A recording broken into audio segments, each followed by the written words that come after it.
This is a panel about rejuvenating travel spirit and tourism business, adapting to climate changes, embracing sustainability, and building a resilient tourism business.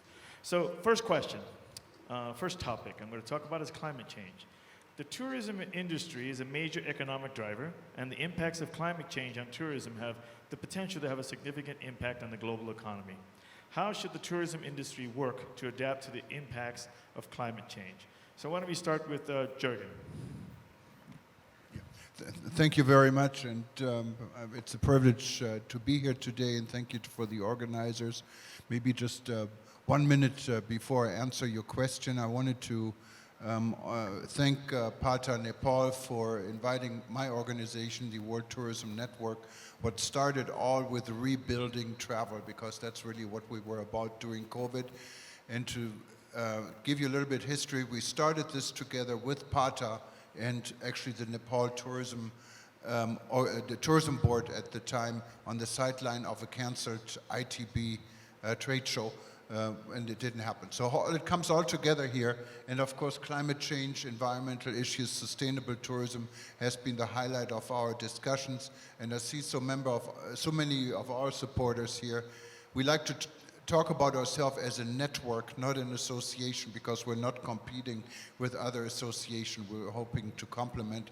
And Vijay, for example, who heads our aviation industry discussion group, and Deepak, who has been instrumental in building this up.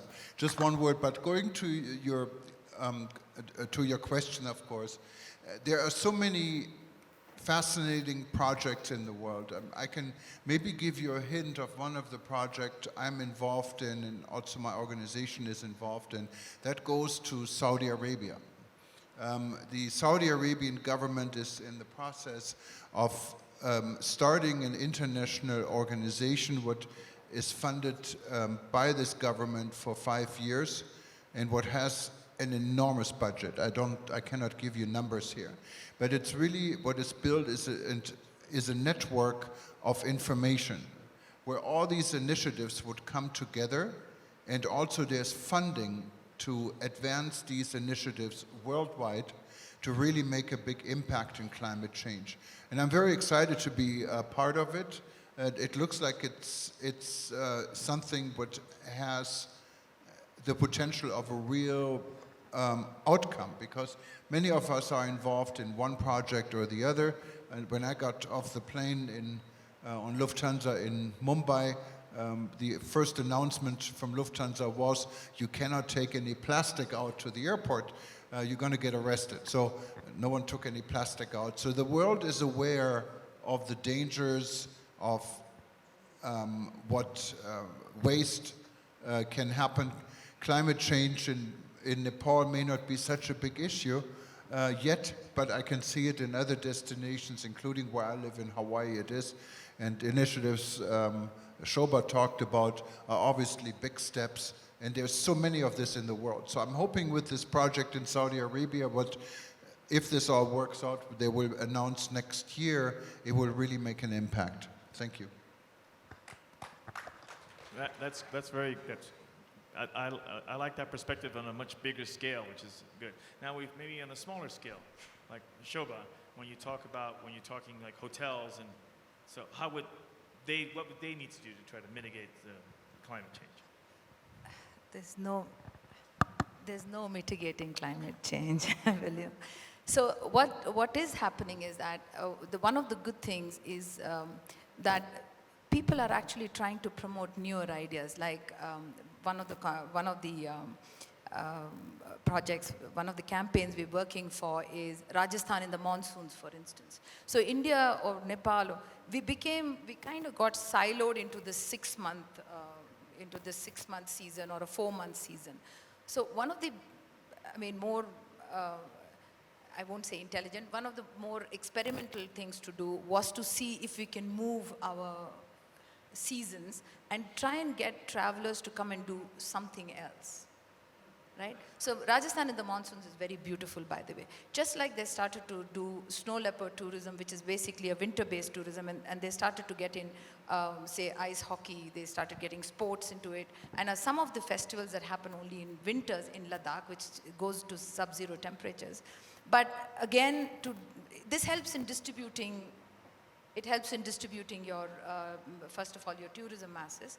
The second thing, what it also does is, because of climate change, some of the months are not as cold as they used to be.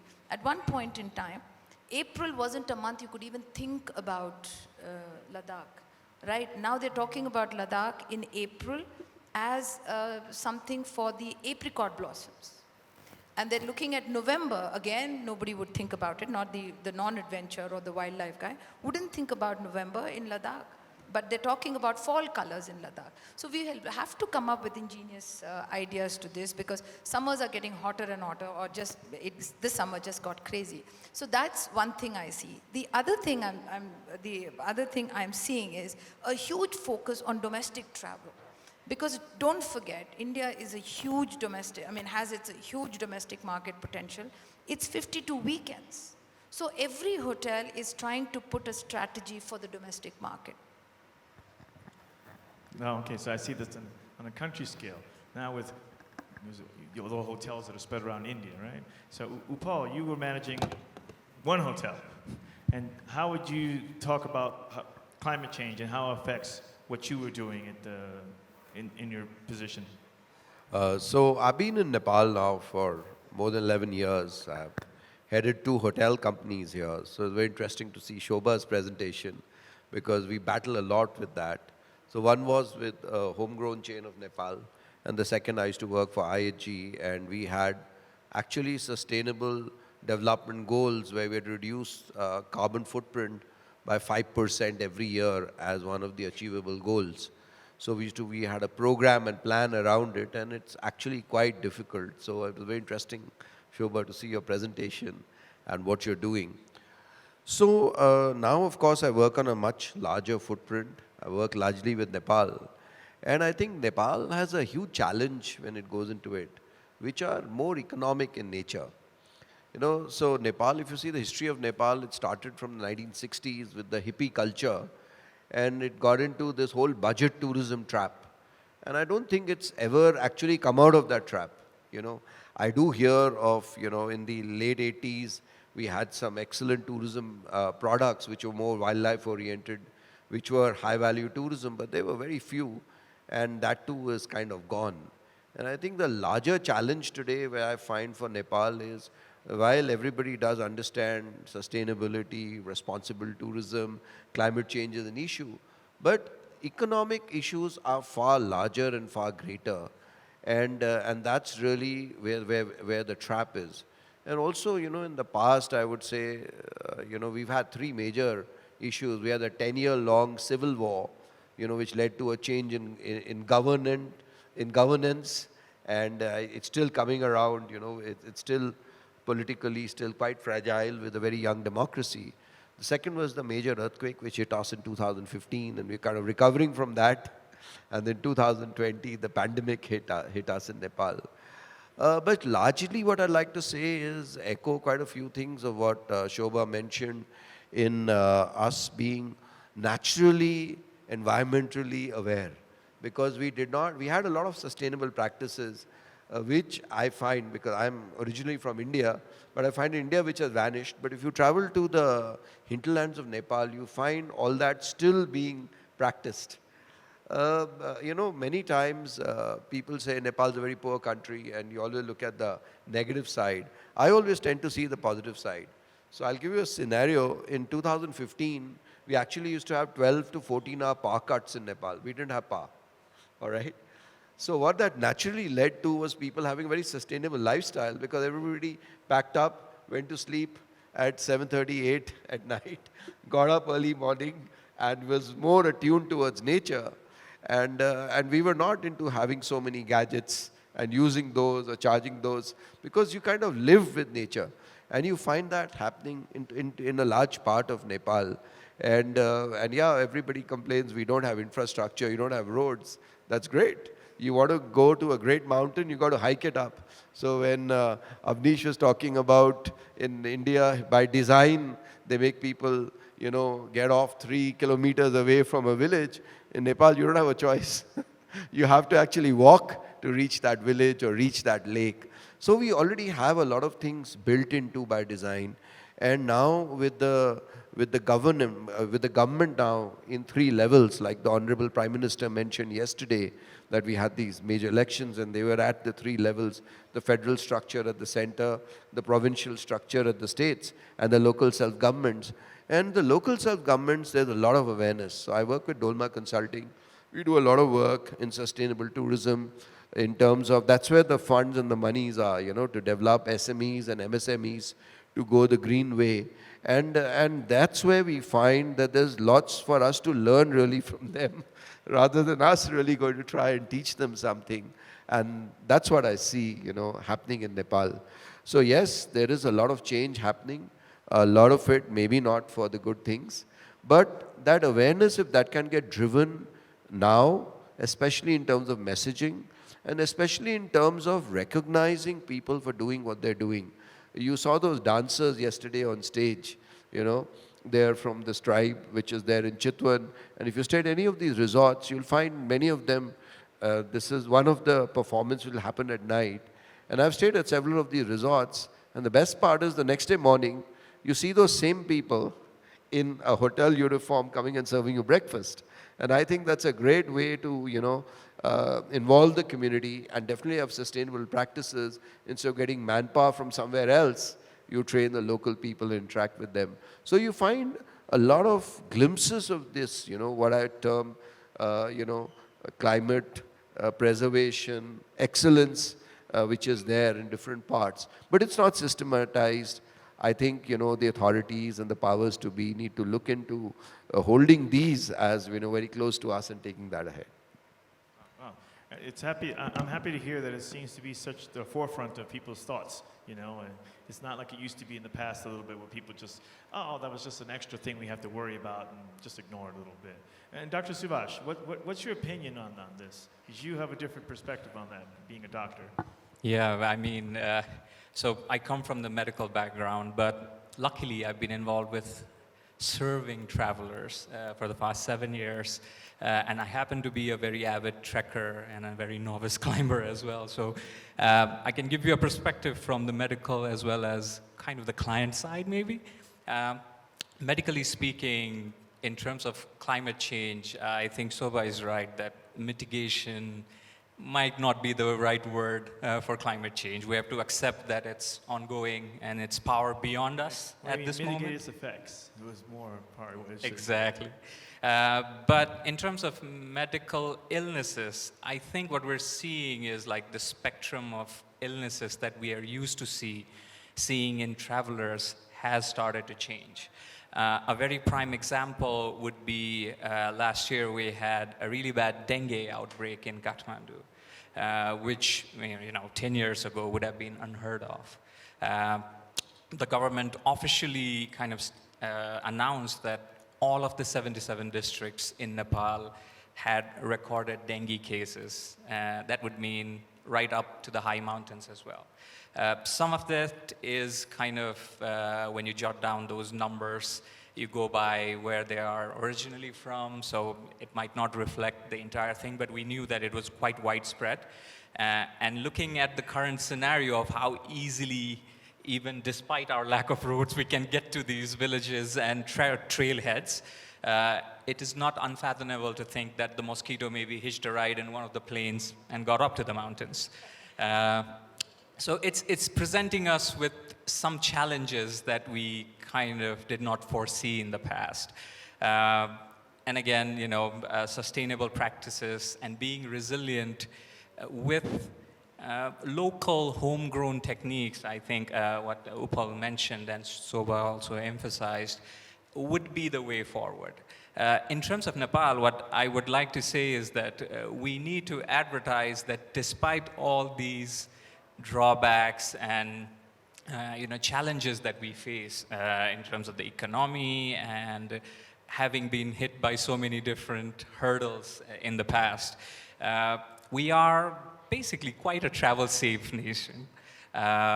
In the treks, and even if you're medically, there is any problems, like Mr. Bajaj said, the rescue scenario in Nepal, I know there are a lot of issues regarding that as well, but I have personally taken care of patients who would have easily died without those rescues.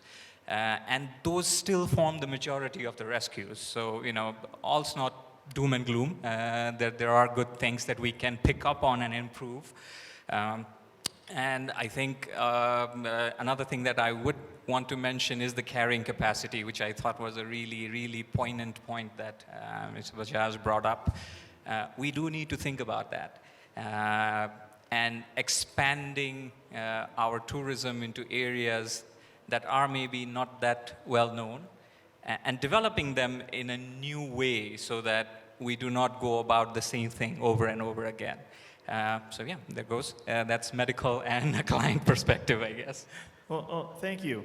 Expanding a little bit on the resiliency, you spoke about that. And this is one of the core things about this panel. And how do we go about building a resilient tourism industry? So to face future challenges like pandemia, rising fuel costs, climate change, rising seas, conflict, all these things are affecting us. And so how will we go about trying to, prepare ourselves? I know an earlier speaker, I can't remember his name, he said it's impossible. We can't think of the future. But I mean, you have to have some sort of idea, at least prepare yourselves in some way. So maybe, Jürgen, perhaps you can speak a little bit about that? Yeah. I think we really need to divide this into two audiences. And we should not forget that tourism is a business. Tourism is not invented to do good things to the environment, it's to make money. And when you look at the audience in tourism or the players in tourism, you have the tourist, the traveler, and I can tell you in Waikiki, in Hawaii where I live, we talk a lot about putting more culture in the tourism, make tourists aware of the plastic and all the same thing everyone else in the world is talking about. But at the end of the game, whoever is going to Waikiki is going there to party, to have a good time. They don't give anything, about bed sheets and plastic and so forth. So the responsibility is really by those that offer tourism products and also where they're offered. So if they're offered in a major tourism environment like Las Vegas or Hawaii, for example, you have to go about very differently than in Nepal, where really everyone can be a player. And actually the tourist probably who travels to a destination like Nepal is a niche tourist. They're not looking for entertainment and party. They're looking maybe for a spiritual experience, for mountain climbing, for something different. And these are usually the tourists that are very much aware also of environmental issues, climate change, and issues like this. So I really think this has to be balanced. And those in major tourism destinations, also like in the Caribbean, in Thailand perhaps, in areas like Pattaya, the focus is probably not that much on the tourists telling them what to do and to get to respect the culture or do a cultural experience. It's more about those that sell tourism and invent tourism product to not only be responsible, but also for legislation to come in and guide businesses through possible regulating certain things like the use of plastic and so forth. My example in India, I was impressed, as I said, when I got out the plane and they told me no plastic. And I was more impressed when I was flying Air India domestically and there was no plastic. But when you go to your hotel room and had laundry, you get your laundry bag, everything nicely packed in plastic. So if there was legislation, at the end of the game, this would be illegal. But you cannot also build this from one minute to another. It takes time and it takes planning. And every country is different. That's why I'm so excited about this project in Saudi Arabia, trying to bring all countries together, or many countries together, with similar guidelines and a similar approach and put the money behind it to fund it. Thank you. Jürgen brings up a good point that it's still a business that we're running. I mean, as much as you want to be climate friendly and all these things, you still have to be able to provide services, make money. So, Shobha, how do you feel about, like, how do you think protecting, making sure that businesses would be resilient to any sort of these kinds of effects? For me, after the pandemic, the answer is very simple. Domestic tourism, followed by regional tourism, and then long-haul tourism. Unfortunately, we are not, we are so tuned to inbound, and for some reason we've made it up in our head that Western travelers are easier to handle and things like that. I've known American travelers who've been as difficult as any Indian is, and I started my career with the domestic travel. I've started with hoteliers who actually worked, who actually had hotels in places where there was only domestic tourism, but they laid out very, very strong policies and said, this is my house, if you make noise, I will send you out. I mean, they really, it was as cut and dry as that, and it worked. So I don't think any of us, all the regional countries, have put in much effort into domestic tourism and also regional tourism. One state in India called Madhya Pradesh, it had a very, very visionary state tourism director, who actually did a campaign that said, first it said Bharat ka dil dekho, which is come and see the heart of India. Then he said, gaon gaon dekho, come and see the villages. Then he told each village to go and visit the other village, thereby building very, very strong base for local tourism, right? And see, local tourism is low on fossil fuels. You burn less fossil. It is also all year round, right? Every time the school goes on a holiday, it is time to travel. And on top of that, you can actually, Indians are a very new travel economy. I'm in my 50s. I used to go to my grandparents' house and I did what the heck ever I liked. I can't do it with hoteliers, but we are still young travelers. You can actually put a board and say, please don't put your feet into the swimming pool. It's okay to say that. But this whole Atiti Devo Bhava, which kind of really bugs me, is to say, come do whatever you like. And then we crib about it. We say we don't want the entire segment. But that doesn't work. So I think for resilience, to look into your target market, to expand it. And the other thing, one of our experience providers, which we promote to do, is he believes that tourism has everything, like in terms of transport, manpower, operational excellence, to immediately switch over to a crisis management mode if there is crisis. And he's actually working on it. So if you're talking about resilience, Kerala, when it went through those massive floods, it were travel companies that came together and made sure that there were rescue operations happening on the ground. Wow, that's very, very good, very good. But let's say, for example, like India, you have a massive amount of middle class. Nepal does not have that. Upal, how would you think that we can create a travel industry here that's more resilient if you couldn't create a domestic tourism like as easily as you can in India? Yeah, well, Yeah, well, actually, Shobha's right. Nepal has all the border towns. I now work to develop several hotel projects in Nepal. And people say, oh, so how many more hotels are coming in Kathmandu? I said, I know only one, but I know 6 which are coming up in the border towns. And the other amazing thing is in terms of statistics and census, because India and Nepal have this free economy, we have the currency is recognized here. You don't need a visa. You just need a document to show that you're an Indian. That's not checked as you walk across the border. So those numbers are not counted. And that's the interesting part. So if you're an Indian and you fly into Kathmandu, you will be part of the tourism statistics, all right? Which currently I think India is above 50% in terms of tourism arrivals. But across the border, nobody's counting that. And you'll be surprised that there's a city called Nepalganj, which is a 3-hour drive from Lucknow. It's a small town. It's got 8 casinos, okay? And all are doing well. They're all houseful on the weekends.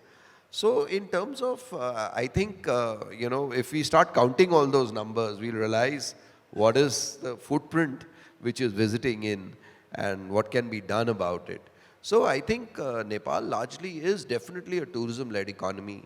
We just need to, put in the regular parts, put in the regulatory framework, and also make tourists a part of this journey. I've worked for many years with hospitality, and people actually appreciate that.